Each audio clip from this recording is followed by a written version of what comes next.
امریکی صدر نے حکومت سنبھالتے ہی اعلان کیا تھا پیرس ایگریمنٹ کو جوائن کرنے کا، تو پاکستان سمیت بہت سارے ممالک جو ساؤتھ ایشیا ہیں، جو ولنریبل ہیں کلائمیٹ چینج کی وجہ سے، وہ بہت خوش ہوئے تھے کہ ایک ڈیولپ ورلڈ نے پھر سے جوائن کر دیا ہے، تو کلین ٹیکنالوجی ٹرانسفر اور اڈیپٹیو کیپیسٹی اور ان سب کے اراؤنڈ جو ہے اویئرنیس کے اراؤنڈ کافی ساری ہیلپ ملے گی انکلوڈنگ پاکستان۔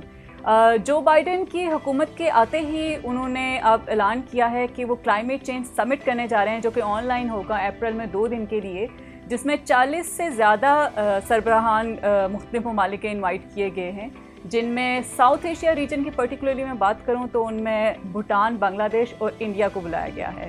افسوسناک بات یہ ہے کہ اس میں پاکستان کو دعوت نہیں دی گئی، عمران خان صاحب کو نہیں بلایا گیا، آلدو دنیا نے ریکگنائز کیا ہوا ہے کہ پاکستان کلائمیٹ چینج کو اپنے لمیٹڈ ریسورسز کو یوز کرتے ہوئے بڑا اچھا ٹیکل کر رہا ہے کلائمیٹ چینج کو۔ 10 بلین ٹری سونامی کو ورلڈ وائڈ ایکنالج کیا گیا ہے، جس کی وجہ سے ہم ایکو سسٹم ریسٹوریشن جو ورلڈ انوائرمنٹ ڈے آ رہا ہے اس کو بھی ہم گلوبلی ہوسٹ کر رہے ہیں UN کے انڈر۔ ایون دین پھر بھی پاکستان کو نہیں انوائٹ کیا گیا، اس کی وجوہات کیا ہو سکتی ہیں؟ اب سوال یہ ہے کہ کیا پاکستان کلائمیٹ چینج کی وجہ سے افیکٹڈ کنٹری نہیں ہے؟ بالکل ہے۔ پاکستان جرمن جو واچ رپورٹ آئی ہے 2020 کی، اس میں لیٹسٹ، اس میں بھی یہی بتایا گیا ہے کہ Pakistan is again Umang top 10 countries worst hit by climate change, اور اس میں بہت زیادہ ہمارے لاسز ہوتے ہیں لائیولیہڈ کے، اور droughts, heat wave, slow onset اور فاسٹ آن سیٹس کی ہم جب بات کرتے ہیں تو پاکستان کافی ورسٹ ہٹ ہے۔ اب جہاں تک سمجھ آتی ہے، مزید ایکسپلور کیا گیا تو پتہ چلا کہ اگر ہم اس فیکٹ کو دیکھیں کہ گلوبل ایمیٹر جو ہے وہ زیادہ ہیں اور ہم کم کرتے ہیں، اس وجہ سے ہمیں نہیں بلایا گیا، تو ایک ورلڈ ڈیٹا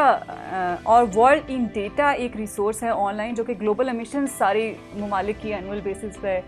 کیلکولیٹ کرتے ہیں۔ جب ہم نے وہاں دیکھا، آپ اسکرین پہ بھی جیسے دیکھ سکتے ہیں، تو وہاں پہ آپ دیکھیں کہ بنگلہ دیش اور بھوٹان پاکستان سے کم ایمٹ کرتے ہیں، لیکن انہیں تو انوائٹ کیا گیا ہے۔ اب یہ وجہ سمجھنے سے ہم لوگ تو قاصر ہیں،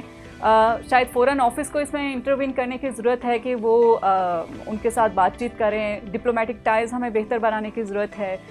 کہ ہم کس طرح سے جو ہے وہ اپنی ایفرٹس کو زیادہ کر سکتے ہیں ڈپلومیٹک فرنٹ پہ۔ پچھلے 1-2 ہفتوں میں اسلام آباد ڈائلاگ ہوا، جس میں اسٹیٹمنٹ جو سابق US ایمبیسڈر تھے اسلام آباد کے، انہوں نے یہ بتایا کہ پاکستان جو ہے وہ آلموسٹ اپنے ٹائز امریکہ کے ساتھ کھو چکا ہے۔ اب آئی ڈونٹ نو کہ اس کا کیا مطلب ہے، یہ کوئی اس پہ فورن ایکسپرٹ ہی بتا سکتا ہے، اور شاید ہمیں ڈپلومیٹک ٹائز زیادہ بہتر بنانے کی ضرورت ہے US کے ساتھ، اور تاکہ ہم اپنی ایفرٹس کو گلوبلی ریکگنائز کر سکیں، کیونکہ پاکستان ورسٹ ہٹ ممالک کلائمیٹ چینج ہونے کی وجہ سے اس کو کلین ٹیکنالوجی کی بھی ضرورت ہے، بیٹر جابس کی بھی ضرورت ہے، اور اڈیپٹیو کیپیسٹی بھی بلڈ کرنے کی ضرورت ہے، جس میں ڈیولپ ورلڈ، امریکہ بھی جس میں شامل ہے، اس کو فنڈ ٹرانسفرز کرنے ہوں گے انڈر پیرس ایگریمنٹ۔